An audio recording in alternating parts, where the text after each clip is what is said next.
Pop-up come up. All right, and we'll go ahead and get started. Good morning, everyone. My name is Melissa Goen. My pronouns are she, her, and it's so great to see so many of you that I've met before and also so many new faces. I'm going to be facilitating this conversation that we're having today. So I'll go ahead and set up our screen. So just one moment, you'll see our slide deck. All right. So as you know, this is our first inaugural community of practice for our AT SEP recipients, which are you all. So I'm so excited to welcome you here today. I'm going to go over our agenda. Just one moment. So this is really an opportunity for you all to get acquainted and meet your network of support. That will be followed by a presentation and Q&A with Nicole Holm, who's the Children's Unit Chief at Cal OES. And then we'll be following up with an open discussion, some talk about next steps, as well as announcements about what you can expect happening with CVCA. So just to get us started, we're going to do introductions in a little bit of a unique way. Of course, we want to know who you are, your name, your role, your agency, the counties you serve, but we also want to hear about what makes you a rock star. This rock star moment could be anything that you feel comfortable introducing about yourself. It could be anything personal, if you use PTO, if you took some time off, if you got enough rest, anything you want, or it could be professional and related to the work that you're doing on your AT grant or your chat program. So I'll go ahead and start off the introductions, and then the way this will go is I'll just read off the names that I see on my screen. So hopefully we'll be able to cover everyone following this format. So I'll go ahead. My name is Melissa Goen. My pronouns are she, her, and I'm the project manager for the Coalition for Victims of Child Abuse. My agency is located in Sacramento, and we serve counties statewide. And my rockstar moment is helping the advisory committee in organizing our upcoming fall symposium, which I hope that you're registered for, but you'll also receive more information later about that. And I will pass it on to Araceli. Hello, everyone. Good morning. I'm Araceli Martinez, Clinical Programs and Outreach Director with the Barbara Sinatra Children's Center in California.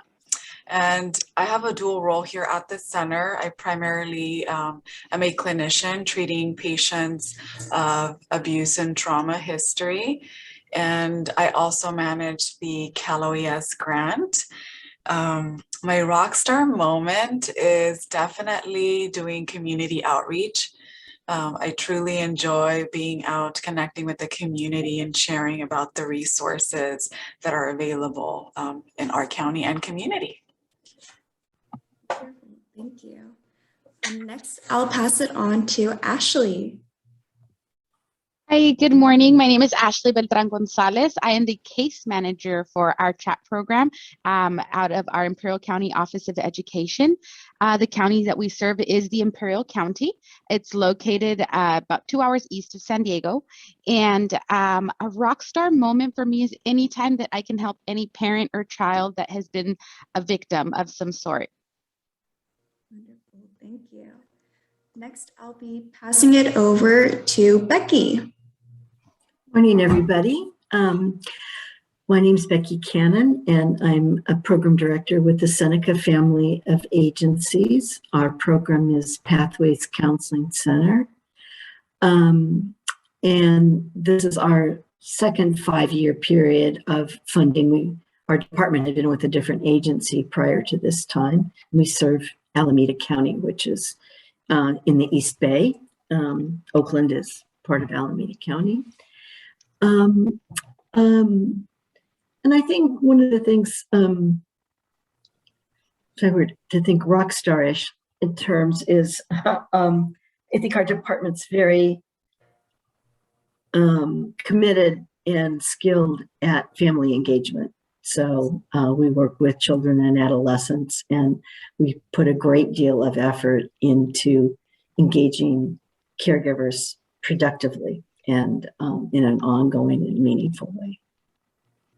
Wonderful. Thank you, Becky. Next, I'll pass it over to Allison.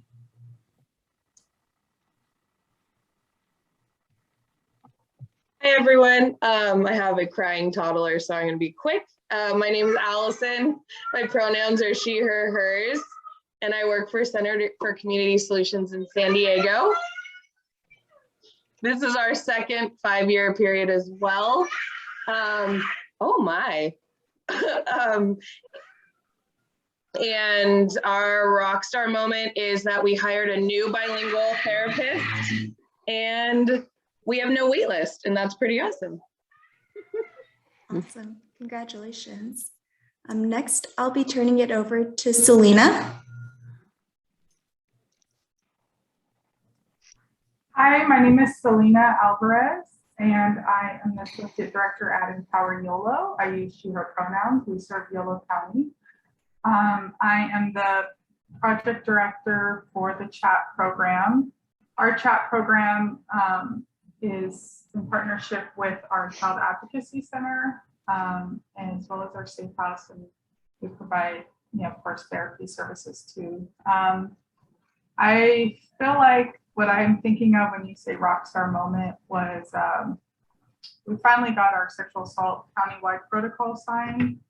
Took 2 years, and it's really excited. So it finally goes into effect this month, and it includes our response with our CACs and everything like that. So thanks. Awesome. Thank you, Selena. Next, I'll be turning it over to Christopher.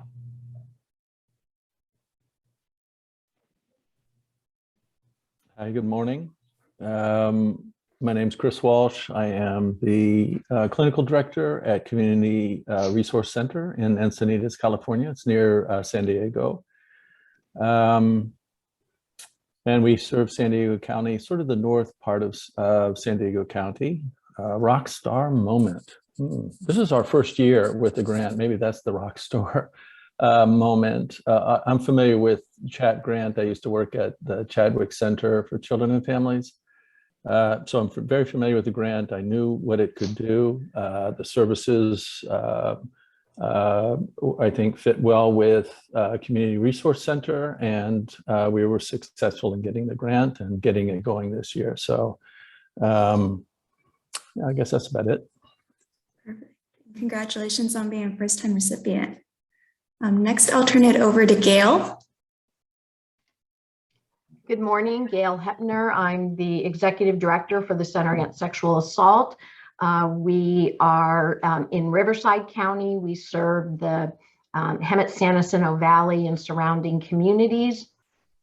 Rockstar moment, I would have to say, is that we just recently, in partnership with our county CAC, secured a satellite facility in our area for forensic interviews so that our families don't have to travel for those anymore. And we're looking at those starting up probably in November. So we're excited about that. Awesome, great. Next, I'll turn it over to Isio. Please let me know if I'm pronouncing that correctly. Morning, everyone. My name is Issa Graves. I'm the Victims Advocate Supervisor over here at SAFE Family Justice Center out of the Riverside Center. Rockstar moment for me, I'm a recent hire. This will be my second week, so very excited to start this new venture. So that would be my moment. Awesome. Welcome to the team. Thank you. Thank you for having me. Looking forward to learning. Awesome. I'll turn it over to Michael. Hi, everyone. I'm Michael Williams. I'm with the Child Abuse Prevention Center in Sacramento. I get to work with Melissa. My pronouns, he, him, his. We serve counties all across California. I'm a director of programs. I also oversee the strategies program and the California Family Resource Association. I don't know, all my rock star moments happen when my team members have rock star moments. I feel like I helped with that, or at least didn't get in the way of that. So I live off my team's rock star moments. Awesome. Next, I'll turn it over to Manisha. Good morning, everyone. My name is Manisha, and my pronouns are she, her, hers. And I am the Director of Clinical Services at CORA, that's the Community Overcoming Relational Abuse. I oversee outreach, education, prevention, and multiple programs, including chat and internship. Counties, we serve San Mateo County. And a rock star moment is that I'm so excited to actually execute the concept of it takes a village to raise a child. So collaborative meeting, community partnership meetings will be starting, including homeless shelters, legal, medical, food services, rape trauma center, child welfare, adult school, CASA, school districts to have that, to talk about violence and how it impacts the families and especially the children and come up with a prevention plan. Well, congratulations. I'm excited to see how that evolves. Next, we'll turn it over to Rigel.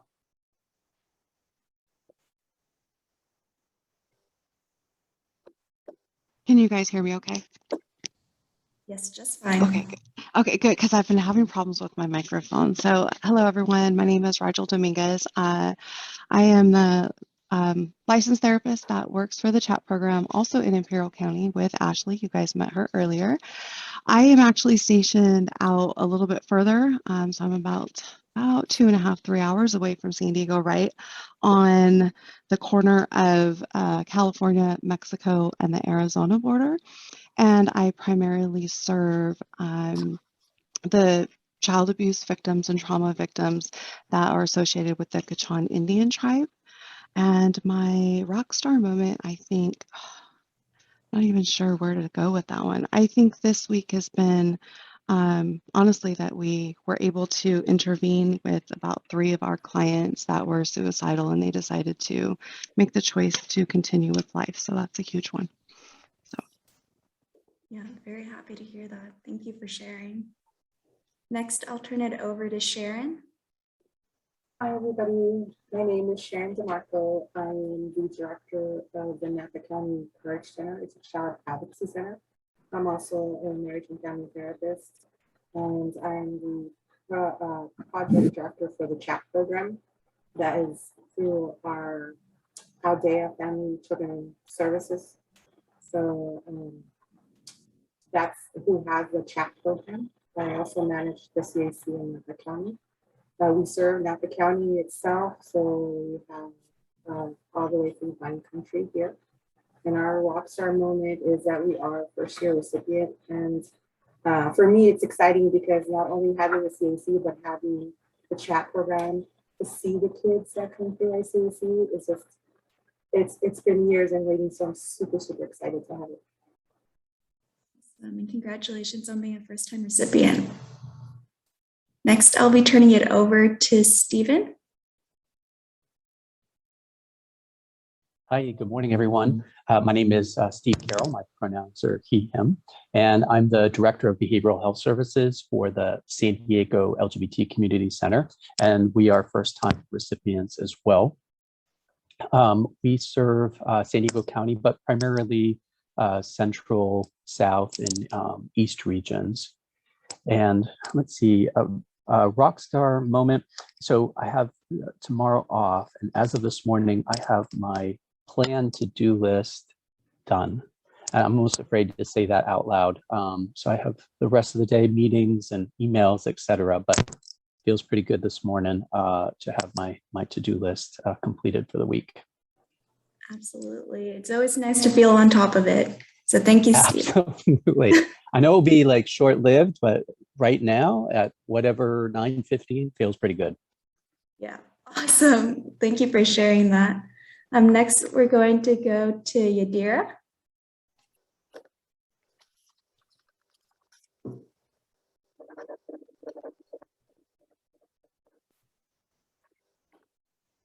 My name is Yadira. I am the CHAT program coordinator for the Napa CAC. We've been helping out the families start kind of starting out with the services, making sure that we are either referring them with us, keeping them here, or if we know that they have Medi-Cal, since we are subcontracted with the county, we do speed up the process a little with their access appointment for Medi-Cal. So we're all working as a team with the advocates and making sure that we know that all of these kiddos are getting the services that they require. Thank you. And Stephanie, I know that you just joined. Are you ready to introduce yourself? I have all the speaking points on the slide, if you could see that. Yeah, I apologize. I was waiting to be let in. I got in just a little bit later. So thank you. Good morning, everyone. I'm Stephanie Beigler, and I am with the Child Abuse Prevention Center in the role as the Chief Program Officer. And we so appreciate you being on the call, and we appreciate the opportunity to coordinate all of the outstanding work in the counties that you are doing throughout the state. So thank you. Awesome. Thank you. And then finally, we'll turn it over to you, Nicole, if you'd like to introduce yourself before moving into your presentation. Good morning. I am Nicole Holm, and I am the unit chief for the children's unit that has oversight of the child abuse treatment program with Cal OES and the Victim Services Branch. Obviously, we serve all counties. And my rockstar moment, I have to say basically the same thing that Michael said, is just developing an amazing team that is able to work with all of you and ensure that you have the funds that you need and that you get the assistance that you need. So I feel very fortunate to work with an amazing team at an amazing agency with amazing people who serve child victims. Wonderful, thank you. And we have one last person. I know that Celine, I just admitted you, and hopefully you have enough time to see this slide, but if you'd just like to introduce yourself in your rockstar moment, that would be great. Good morning, everyone. I'm Celine Fabiano. I'm the program manager at Pathways Counseling Center at Seneca. We serve, our program serves mostly Alameda County, but we're not restricted to it, but that's where we're located. And a rock star moment, I'm not sure exactly what that is, or if I have one. So maybe I'll pass on that. All right, no problem. And the reason why, no worries. And the reason why we incorporated rockstar moments is just because we really want to celebrate all the work that you're doing statewide. It's really fantastic and life-changing work. So again, we really want to be able to celebrate all of you that are out in the field doing this fantastic work. So thank you all for your introductions. And I'm excited for us to develop these relationships a little bit further. But without further ado, I'm going to be turning it over to Nicole, who will be sharing the presentation with the questions that you all submitted. So I'm going to stop sharing my screen so that she's able to share hers.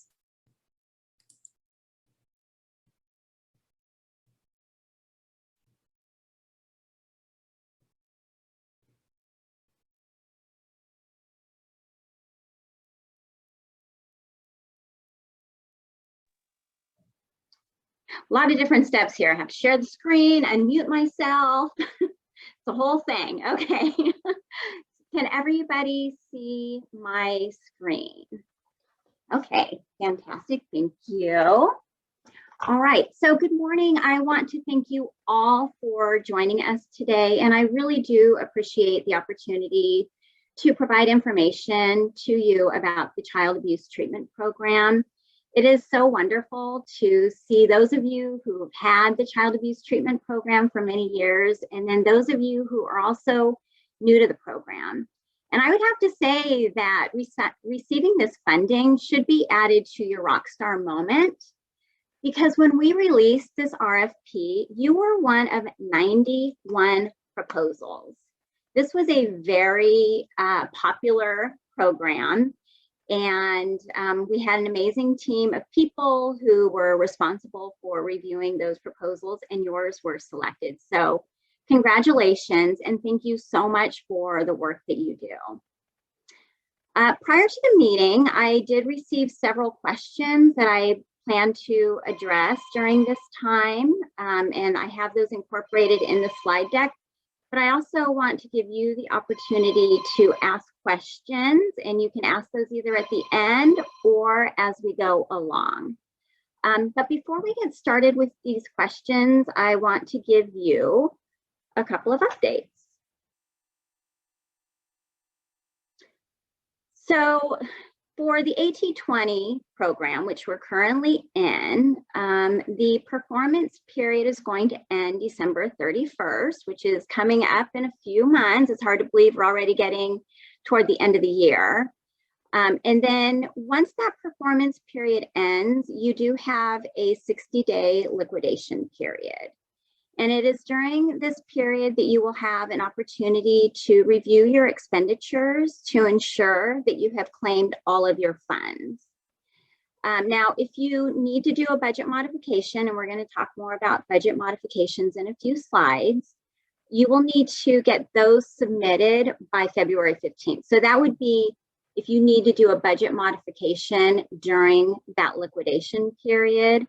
And the reason those have to be received by February 15th is because we have to be able to process that modification and send you the approval before you are able to submit your final 201, which is going to be due March 1st.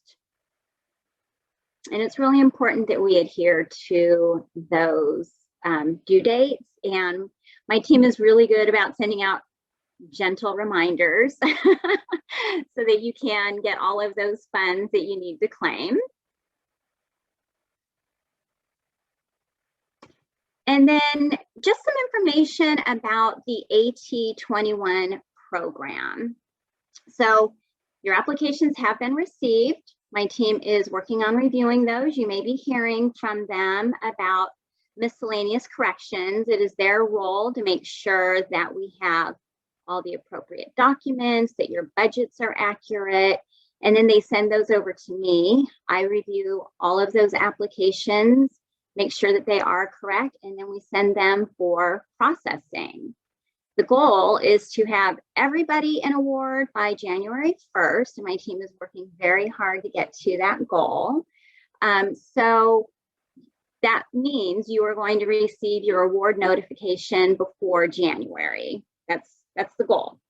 So you're going to receive that notification, but you also need to remember that you cannot start claiming funds for your AT21 grant subaward until after January.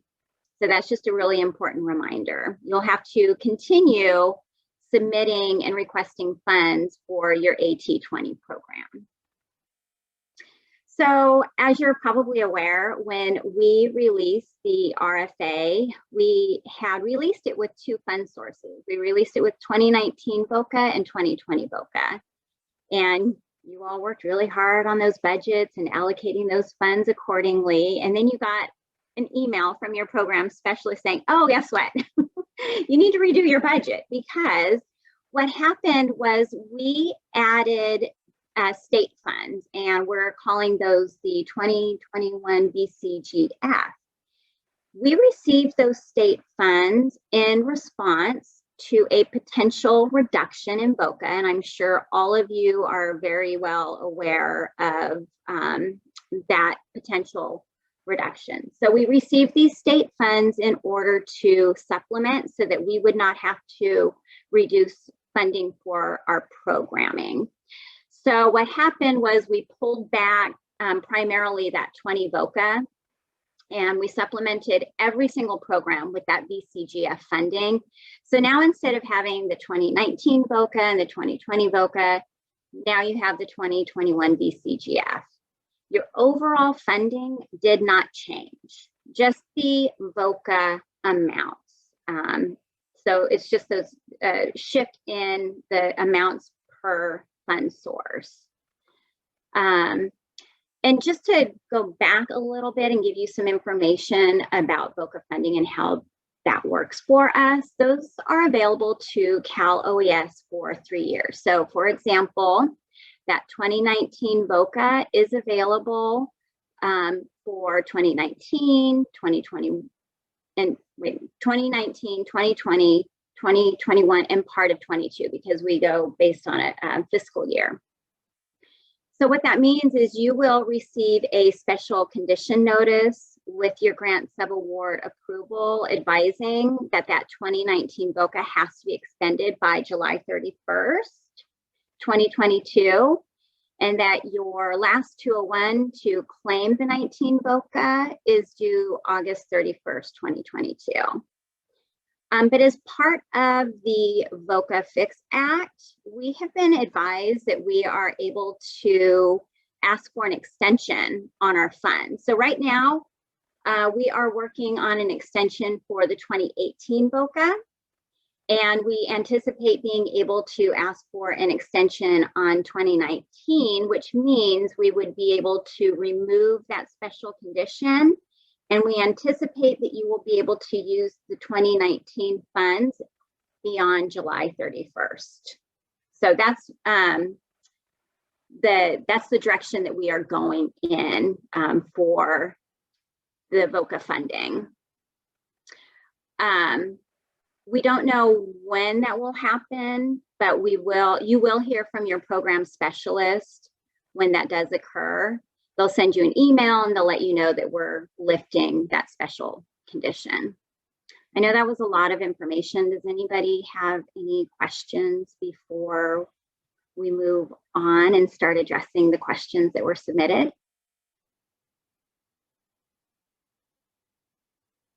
All right.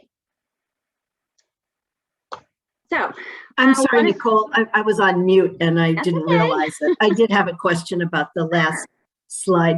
And I always do get confused about these sorts of things. So for example, with the 2019 VOCA funding, that can be claimed by July, but it's still within whatever the contract dollar amount had been for that particular fiscal year. Is that correct? Yeah, yes, if I'm tracking with you, yes, that is correct. When we do a special condition notice on what we refer to as our older funds, the notice is letting you know you have to spend anything that you've allocated to that fund source by, it's typically July 31st for our VOCA funding, and you have to get the 201 to us for that funding by August 31st. Mm-hmm. And then those funds are no longer available because we have to close out that fund and report back to the federal government. So, but we are anticipating again that we will receive an extension on that funding. So you would be able to use it beyond July 31st of 2022. Does that answer your question? Yep, it does. Thank you. Good. And you're welcome. And again, your program specialist will be in contact with you to let you know when all of this happens. Okay, so one of the questions that we had received was about the parameters around a budget modification for the child abuse treatment program. And there are several reasons for submitting a budget modification, and you can submit a modification as often as needed. So there's no limit on the number of modifications that you can submit. And I have on the screen the reasons that you would need to submit a budget modification. So if you need to add a line item to your existing budget, perhaps this is a line item that you did not initially anticipate when you submitted your budget with your application, and you find that you need to allocate funds to that. You add it to your budget, and then you submit a budget modification. If you are moving funds from one budget category to another, so as an example, let's say you have a surplus in operating because you are not expending as much as you had anticipated, but you have a therapist who's putting in more time than you had originally budgeted for, and you want to move funds from operating to personnel to cover that time, that would require a budget modification. Now you have to make sure that you have those funds available, that remaining balance available before you actually move the funds. You should be receiving budget summary reports from your program specialists regularly, monthly if you submit 201s monthly, quarterly if you submit 201s quarterly. And so you'll want to pay attention to that budget summary report when you are doing a budget modification. Another reason you would need to submit a budget modification would be if you are reallocating funds in excess of 20% from one line item to another in the same budget category. So as an example, say you anticipated needing $2,500 for therapy supplies, but realize that you actually need $3,200. This is more than a 20% change. You would submit a budget modification adjusting that line item up, and then of course reducing another line item or multiple line items within that budget category to make up for the additional money that you need for those supplies. Another reason for a budget modification would be if you need to make a change in the way that you are meeting your match. So let's say you had anticipated meeting all of your match with volunteers, but you didn't necessarily get all of the hours that you expected.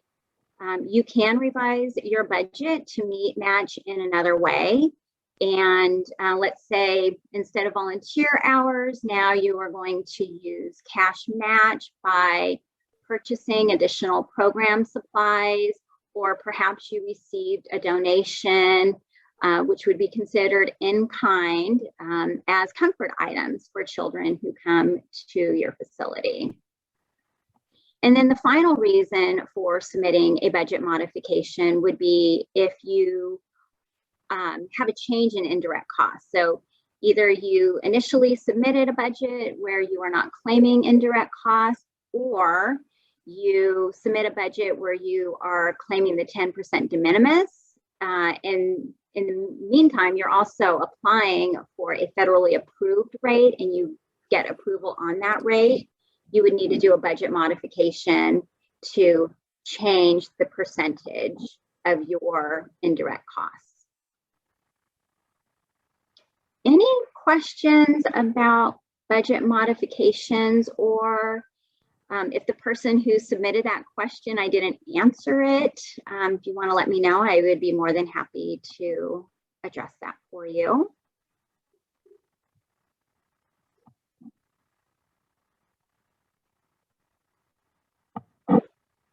Okay.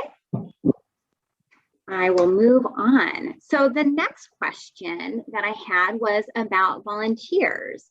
And the question was specifically about the use of volunteers and the number of hours permitted.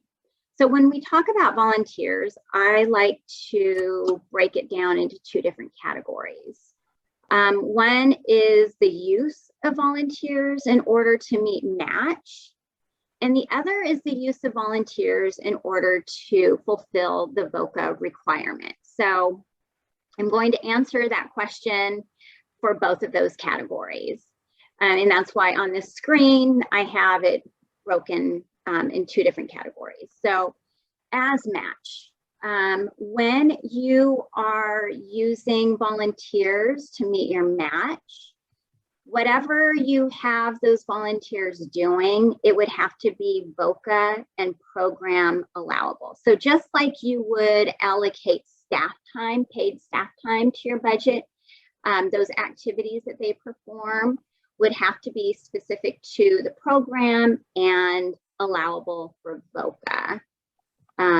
So a best practice would be is if it would not be allowable for the funding, then it would not be allowable for the match. So it has to be VOCA allowable, program allowable. If you are using volunteers to meet match, you do have to have a time log that includes dates, the number of hours, and the activities that they have performed for the program. You do have to have duty statements that back up the services that they are providing for the program. And then you have to have source documentation for the established rate. So the source documentation would be the value that the volunteer has, or the value that you've placed on their time. That has to be consistent with the rate of compensation, and that can include benefits that would be paid for similar work in the program. If they're doing something for the program for which you do not have paid staff doing similar work, then it would just have to be consistent with the rate found in your labor market. And then for volunteers using the, to fulfill the VOCA requirement, as you can see from this slide, there is no minimum time requirement and there's no requirement for how they were used. They just want you to use volunteers. So for example, you could have somebody who volunteers a few hours a week to come and do general maintenance around the building that you're providing services in, and that would fulfill that requirement. So two different situations. So, and I also just want to press that, let's say you've had a match waiver and you're not using volunteers for the purposes of match because you've requested a match waiver, you would still have to have a volunteer who does something for your organization in order to meet that VOCA requirement. Are there any questions about that before I move on to the next slide? Hi, Nicole. This is Sharon. I do have one question. When you say about having the volunteer that would do same as program, like a program role, would like an intern who's maybe accumulating hours for their graduate program be considered someone that you can use as a volunteer if they're non-paid? I'm having a little bit of a hard time hearing your question. But so you're asking about an intern volunteer who is providing services for match. Is that what the question is about? Okay. Correct. And let's say they are coming from a graduate program and they're trying to do hours to work with victims of charities, but we're not paid. Would that qualify under that? Absolutely, yes. And that is actually very, very common for this program. Yep. I see Selena has her hand up if you'd like to unmute. Hi, Nicole. I have two questions about this, and I'm sorry if you said this. I have to answer a phone call because we're short-staffed. But in the past, I recall seeing a list of allowable volunteer activities. Is that something that you guys could send out or still have? I would have to look to see if we still have that. I haven't seen anything like that. Okay. Do you have a specific question about a volunteer activity that I might be able to answer for you? I do, a follow-up to that. My second part of the question is, in the past, this was probably 10 years ago, our old program specialists have said that therapy trainees, so those still in school, were not able to see CHAT eligible youth because they didn't have the educational requirement. They said that they had to be post-graduation. Is that still a rule? Yes, however, they can so a lot of times what I see is that they participate in group therapy where there is a therapist involved, or I see where they are being used to provide information on CalVCB, helping them with claims, providing assistance while a child is in therapy, staying with the family, or perhaps with the siblings. So kind of more like case management type of activities versus actual therapeutic services? Correct, yes. Okay, so that's allowable. What if they're helping with like the paperwork for the therapist? Sure, absolutely. Okay. Yep. That would all be allowable. Thank you. You're welcome. Actually, sorry, one more question. Of course. So if we have the match waiver, we are still required to submit our volunteer hours each month, correct? If you have a match waiver, and I'm assuming it's 100% match waiver, you do not need to submit volunteer hours. You just have to have a volunteer who comes in to fulfill the VOCA requirement, which does not have minimum hours. Okay. Seems like we still submit our hours, but maybe we don't technically have to, but we just have to have it documented somewhere that we have a chat volunteer. Yeah, you would just need to document that you do have a volunteer, but if you're not using them for match, you do not have to report their hours and activities to us. Okay, sorry, Nicole, one more question. I swear I'll stop. If I'm notorious for asking too many questions, sorry. If we have volunteers that are provided, that are not gone through our training, so we have tutors that come in that have maybe been background checked and things like that, are we able to count their volunteer hours, or do they have to have that 40-hour training requirement met to count their volunteer hours for the chat program? So any volunteers that you're using that are being used to help with the direct services are subject to the same training requirements. Yes. Training, background checks, all of that. Yes. So anybody who's going to come into contact with the children, yes.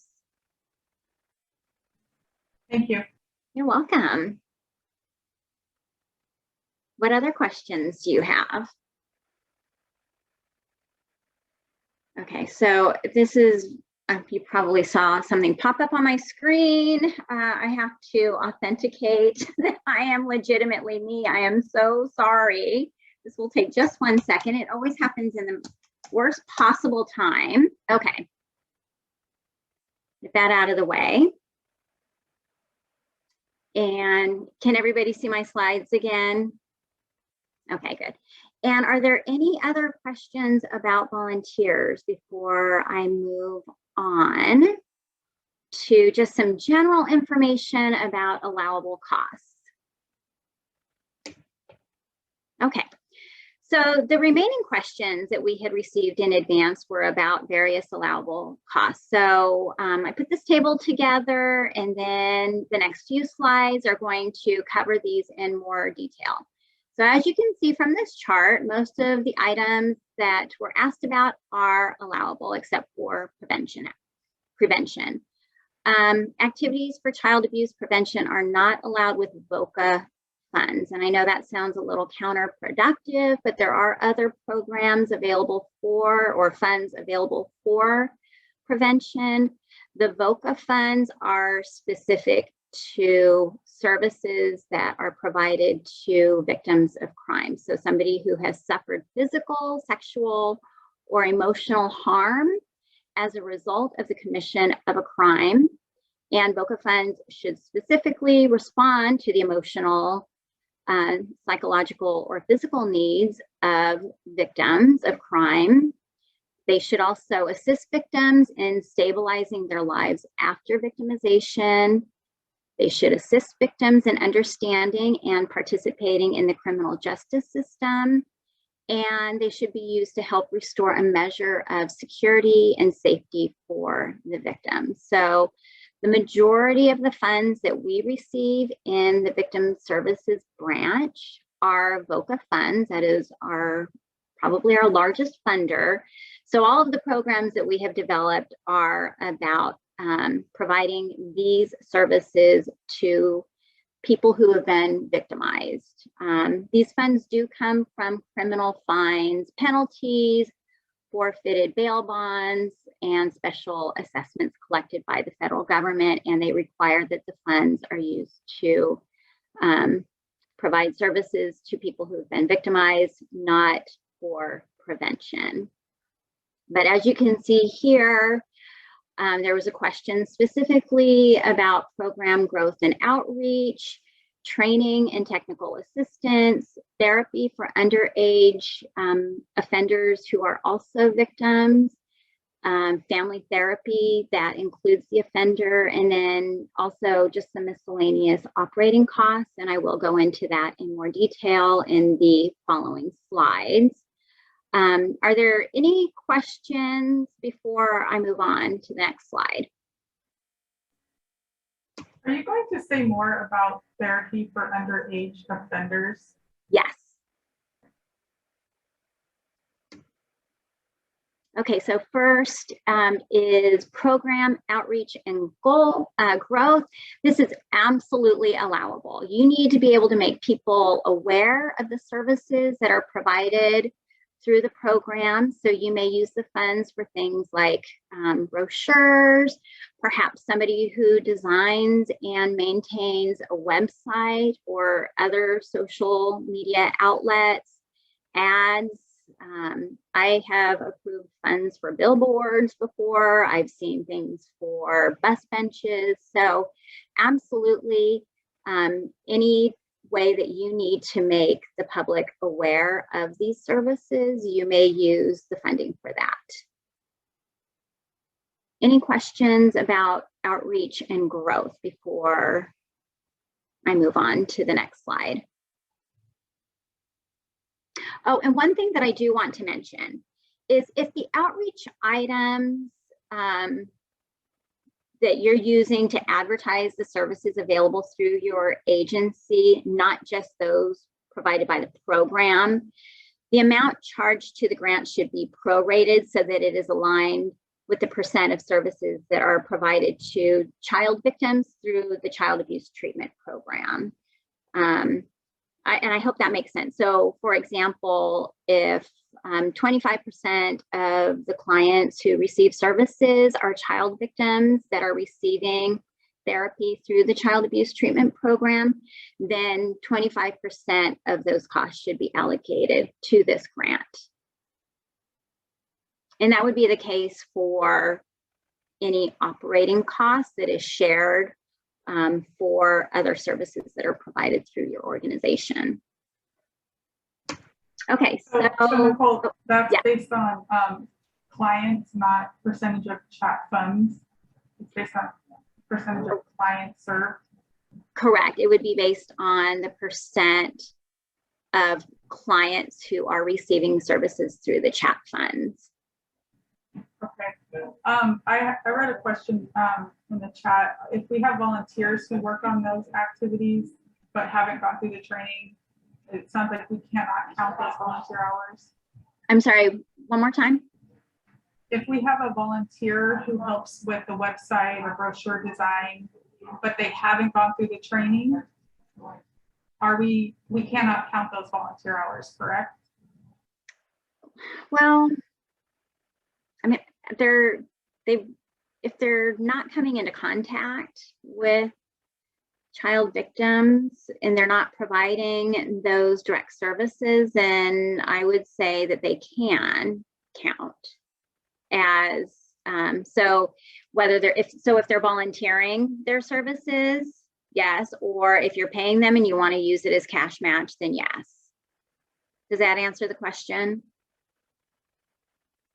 Yes, that's great. Thank you. You're welcome.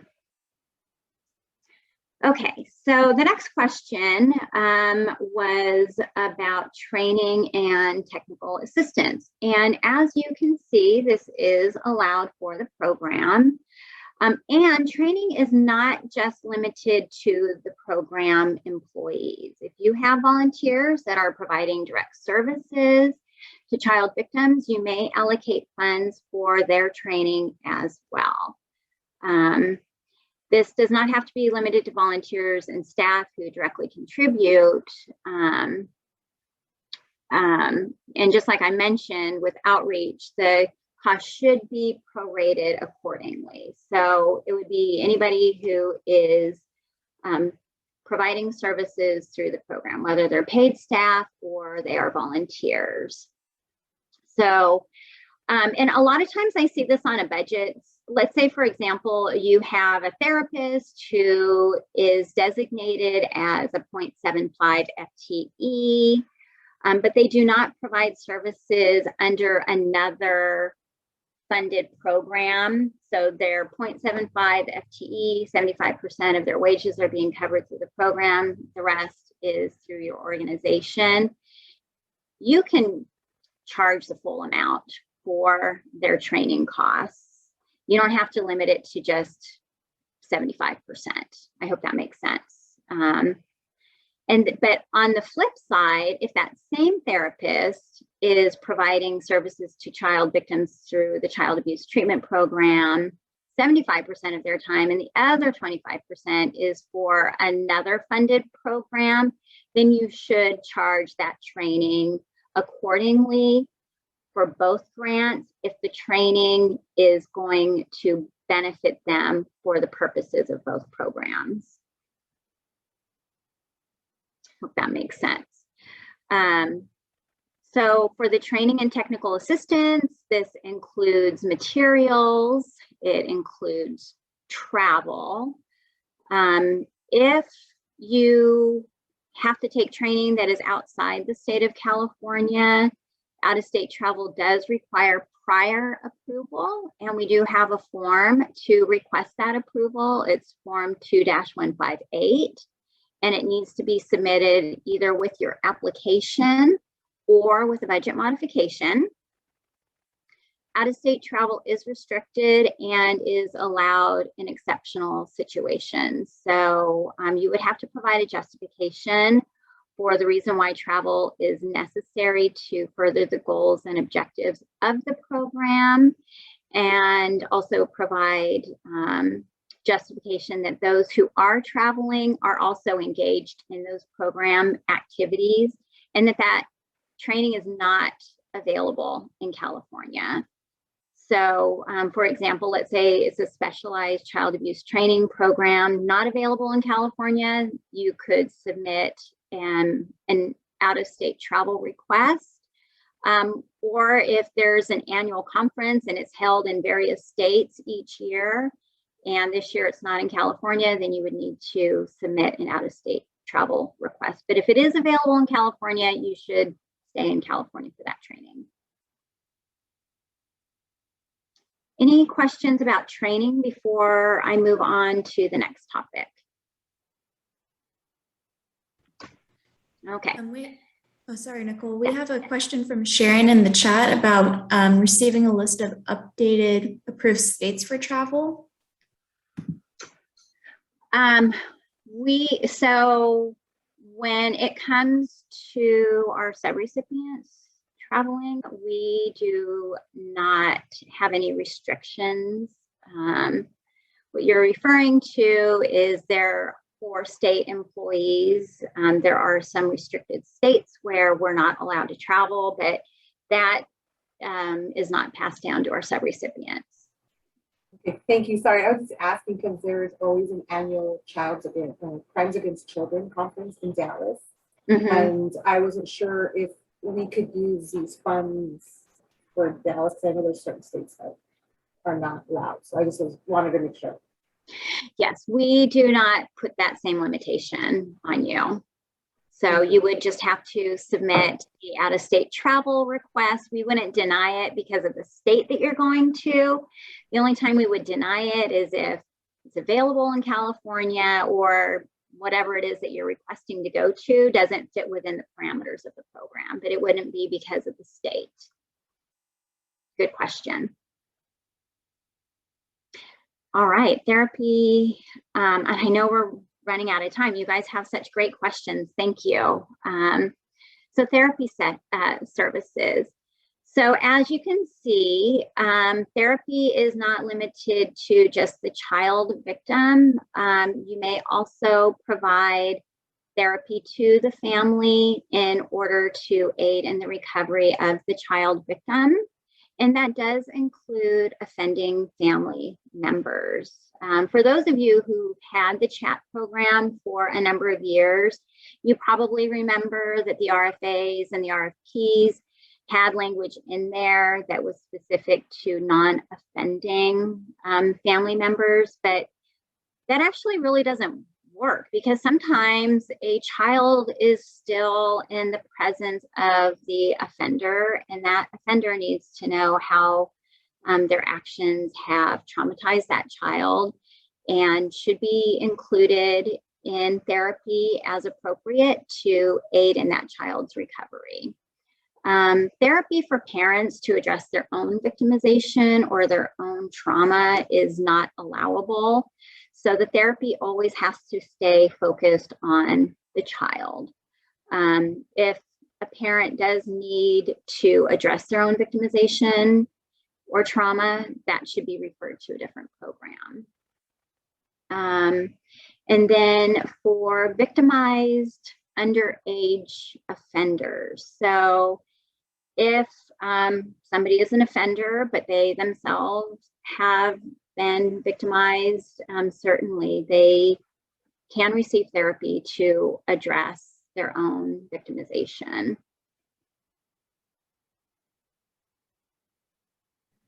And then there was a question about telehealth. If there was something to be learned from the pandemic and the stay-at-home orders, it's that we all had to become more technologically savvy. And anecdotally, some of the things that I've heard is that there have been greater participation in various activities when you incorporate a virtual component. There was a time, again, going back to previous RFAs and RFPs, when the child abuse treatment program required therapy to take place in the clinic.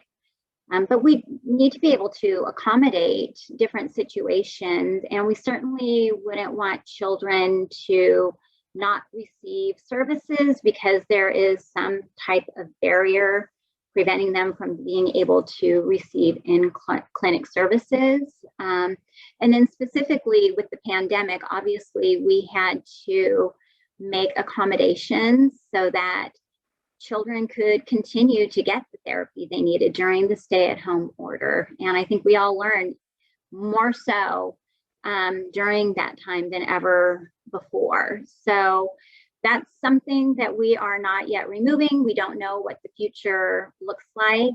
And so for the time being, there are no plans to eliminate telehealth as an option when it's needed. So we are leaving that up to your professional discretion.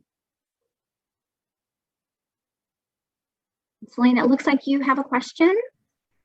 I do, thank you. Okay, when you say offending family members, so are you meaning like somebody who was, are you defining offender by child welfare standards or by law enforcement standards? Either. Okay, so it could be we either. can work with them to provide support to the child, and that's allowable. Yes, yes, as long as it's helping with the child's recovery.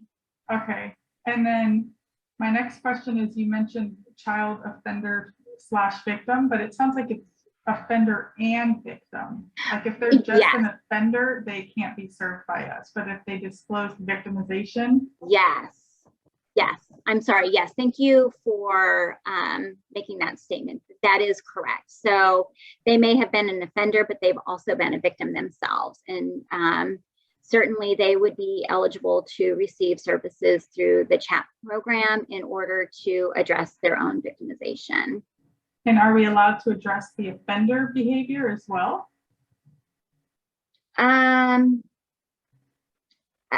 I guess I would need to understand a little bit more about what that would look like. I mean, because we know that many times victims do become offenders, right? That's perpetuated. And so it is important to be able to address their victimization to help stop that cycle, right? So are you saying that through the course of therapy, we're talking about their own victimization and perhaps also addressing how their own victimization has caused them to then become an offender? Is that what you're saying? Sure, and try to mitigate. I'm not a therapist, so I don't know, but I would assume you would try to mitigate that type of behavior. Sure. Yes, because I think that what you could say is that they need to understand their own victimization in order to not perpetuate that behavior, right? Right. And so, yes, I would say that that would be absolutely allowable. Okay. I have one more question about this. So with family therapy, since this has been a new piece, are we, in our reporting, are we now also counting the parents as adults? Because previously I was told, chat, you need to be under 18, but now are we now counting those collateral parent sessions and adding them to our demographics and everything like that? So that's a really good question. And I know that's something that has come up before. So I would say that you would count them, right? Because you are providing those therapeutic services to them in order to help that child recover. So yes, you could include that. But again, we just have to be really careful in making sure that we're not providing therapy to address their own trauma.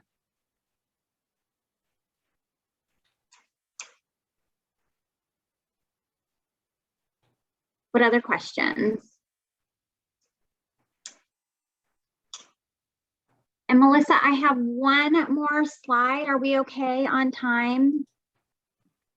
Yeah, we're a couple minutes over, but we haven't had any participants fall off. So I think that this information is really valuable. So I think everyone's okay to hold on for one more slide. And if not, this is going to be recorded and sent to you afterwards. Okay, so thank you. Thank you. I appreciate everybody's questions and attention.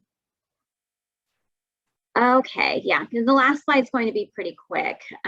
So miscellaneous operating costs, there actually had been a question specific to COVID testing, and I figured I would throw in a few other things that I've received questions about previously. So miscellaneous operating costs could be many different things. COVID testing could be part of that. Janitorial services, answering service fees, furniture, technology, certainly anything that you need in order to run the program. Now, just like what I have mentioned in the past, it should be prorated to the percent that it is going toward providing services to child victims through the CHAT program. So I would say that in the case with the COVID testing, let's say you have, I don't know, 1.25 FTEs on your budget that require COVID testing, then I would allocate those costs to 1.25% of the budget. And then also on this slide, I have noted for the subrecipient handbook, the section where you can see a complete list of operating costs. It's section 4.020. But of course, if there are ever any questions about something that you're wondering if it's allowable or not, definitely contact your program specialist. We want you to have the things that you need in order to run your program. We want to make sure that you spend down your money. I know when you put your budgets together, you have the best intent of utilizing all of those funds, but sometimes things happen and you find that you might have an excess of funds as you get closer to the end of your performance period, we do want you to spend those on the program. So definitely contact your program specialist and talk to them about some potential ideas for spending those funds. We really try very hard not to revert those funds back to the federal government. So we encourage you to keep an open dialogue with your program specialist so that you can expend those funds.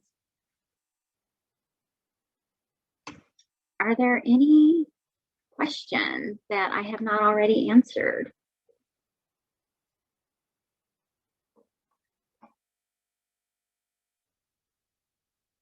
No?